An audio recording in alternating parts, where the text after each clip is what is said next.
الحمد لله رب العالمين وعاقبة للمتقين والصلاة والسلام على رسوله النبي الكريم أما بعد فأعوذ بالله السميع العليم من الشيطان الرجيم بسم الله الرحمن الرحیم۔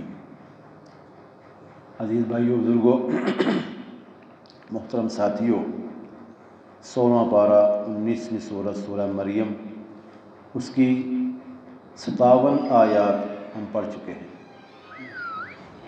آگے آیت نمبر 58 ہے۔ اللہ رب العزت ارشاد فرما رہے ہیں: اولئک الذین انعم اللہ علیہم،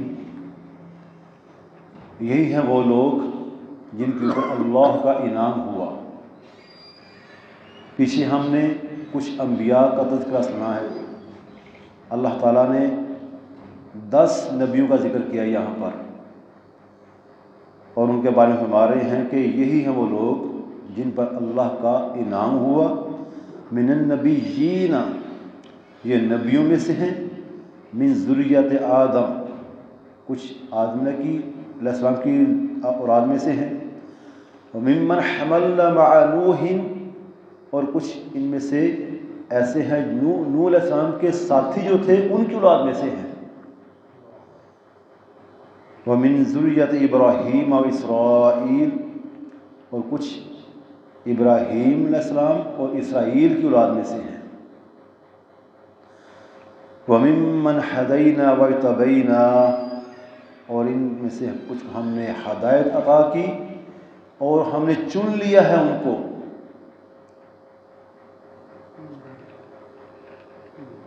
ان میں سے اس آیت میں پیچھے ہم نے پڑھا کہ ذریت آدم اور پھر نوح علیہ السلام کے ساتھیوں سے، پھر ابراہیم اور اسرائیل کی اولاد میں سے 3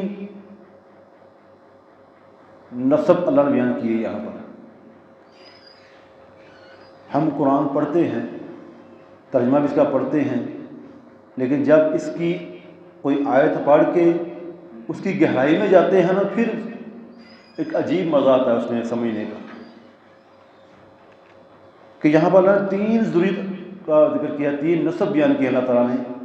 ان کا کیا مقصد ہے؟ اس کا کیا مقصد ہے؟ 3 نسب بیان کیے۔ ایک آدم علیہ السلام کا نسب، حالانکہ پوری انسانیت آدم کے نسب میں سے ہے، لیکن یہاں پر ان کا علیحدہ ذکر کیا، پھر نوح علیہ السلام کے ساتھیوں کا علیحدہ ذکر کیا، پھر ابراہیم اور اسرائیل کا علیحدہ ذکر کیا۔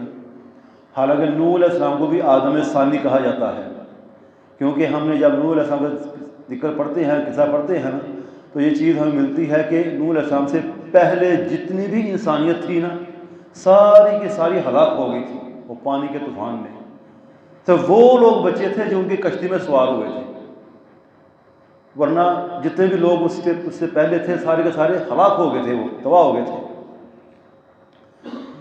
تو یہاں پیچھے ذکر ہوا جناب ادریس علیہ السلام کا۔ اس کے بارے میں مفسرین کا خیال ہے کہ وہ جناب نوح علیہ السلام کے دادا تھے یا پردادا تھے۔ 2 رائے ملتی ہیں یہاں پر۔ کچھ کا خیال ہے کہ وہ نوح علیہ السلام کے دادا تھے یا پردادا تھے، اس لیے وہ آگے آدم علیہ السلام کی ذریت میں، ان کے نسب میں آگے وہ، کیونکہ نوح علیہ السلام سے پہلے جتنی بھی نسل انسانی تھی وہ آدم علیہ السلام کی اولاد میں سے تھی۔ گو کے بعد میں وہی نسل آگے چلی جو نوح علیہ السلام کے ساتھی تھے، وہ بھی آدم کی اولاد میں سے تھے، لیکن چونکہ وہ نوح کے ساتھی تھے اس لیے یہاں ذکر ہوا مع حملنا نوح، جو نوح علیہ السلام کے ساتھی ساتھ جو تھے ان کی اولاد میں سے تھے۔ ان کی اولاد میں سے آگے ابراہیم علیہ السلام، اسرائیل علیہ السلام۔ اسرائیل کسے کہتے ہیں میں پہلے بتا چکا ہوں، اس کے بارے میں جو بھائی غور سے سنتے ہیں ان کو علم ہوگا کہ اسرائیل کسے کہتے ہیں۔ اسرائیل جناب یعقوب علیہ السلام کا نام ہے، جسے پیچھے کئی بار میں بتا چکا ہوں کہ اسرائیل جناب یعقوب علیہ السلام کا دوسرا نام ہے۔ یہ جو اپنے آپ کو اسرائیلی کہتے ہیں نا، یہ انہی کی اولاد میں سے اپنے آپ کو جوڑتے ہیں، ان کے نسل میں سے اپنے آپ کو ملاتے ہیں یہ۔ تو اسی طرح جناب ابراہیم علیہ السلام، اسحاق علیہ السلام، یعقوب علیہ السلام، یہ آگے ابراہیم علیہ السلام آگے نوح علیہ السلام کے ساتھیوں کی ذریت میں سے، اور جناب اسحاق و یعقوب، موسیٰ و ہارون، یہ آگے ابراہیم علیہ السلام میں سے۔ آگے موسیٰ و ہارون اور زکریا اور یحییٰ علیہ السلام اور عیسیٰ علیہ السلام، ان کے بارے میں یہ آگے جناب اسحاق علیہ السلام کی اولاد میں سے، اس طرح یہ 3 نسب اللہ نے یہاں بیان کیے ہیں جن کی وضاحت میں نے کی ہے۔ اللہ فرماتے ہیں ممن ہدینا واجتبینا، یہ ہدایت یافتہ تھے اور چنے ہوئے لوگ تھے، واجتبینا اللہ کے چنے ہوئے لوگ تھے، یہ نمائندہ لوگ تھے یہ۔ اذا تتلی علیہم آیات الرحمن، جب ان کے اوپر رب رحمان کی آیتیں تلاوت کی جاتی، خروا سجدا و بکیا، یہ گر پڑتے سجدے میں روتے ہوئے۔ یہ متقی پرہیزگار اللہ سے ڈرنے والے اللہ کے چنے ہوئے لوگوں کی حیثیت ہے یہ، کہ جو لوگ اللہ کا قرآن سن کر روتے ہیں ان کے دل پہ خشیت طاری ہو جاتی ہے اور اللہ کے سامنے سجدے میں گر پڑتے ہیں، وہ اللہ کے متقی پرہیزگار اور چنے ہوئے لوگوں میں سے ہوتے ہیں۔ اس لیے میرے بھائیوں، آج اسی مضمون کے ساتھ میں جوڑتا ہوں، آج کی جو رات آنے والی ہے طاق رات ہے، لیلۃ القدر کی تلاش ہم نے کرنی ہے اس میں انشاءاللہ۔ سے سارے بھائی کوشش کریں یہ راتیں جو طاق راتیں ہم مسجد میں گزاریں۔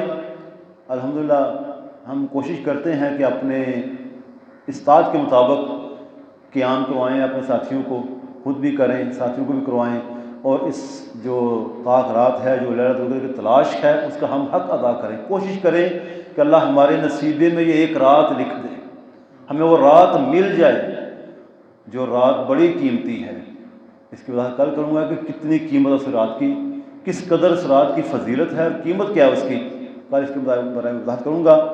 آج یہی دعوت دوں گا کہ کوشش کریں کہ یہ رات مسجد میں گزاریں، اگر مسجد میں آنا مشکل ہے تو کم اپنے گھر میں جا کے گزاریں، اللہ کے سامنے کھڑے ہو کے گزاریں، دعائیں کریں، قرآن کو پڑھیں، نوافل ادا کریں، اللہ کے ذکر و اذکار میں لگے رہیں، مشغول رہیں، اپنا دل، دماغ، زبان، جسم اللہ کے سامنے رو رہا ہو، اللہ کے سامنے گڑ گڑا رہا ہو، یا اللہ ہم بڑے گناہ گار ہیں، بڑے سیاہ کار ہیں، اللہ ہمیں معاف کر دے، اللہ ہمیں معاف فرما دے اور اس ملک پاکستان پر رحم فرما۔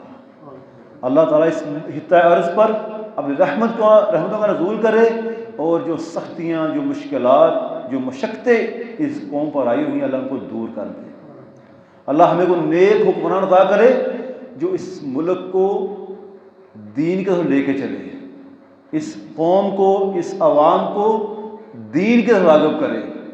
اللہ تعالیٰ میں ایسا حکمران عطا فرما دے کہ اس خطۂ ارض کو اللہ تعالیٰ دین کا گہوارہ بنا دے، اسلام کا قلعہ بنا دے اللہ اس خطۂ ارض کو۔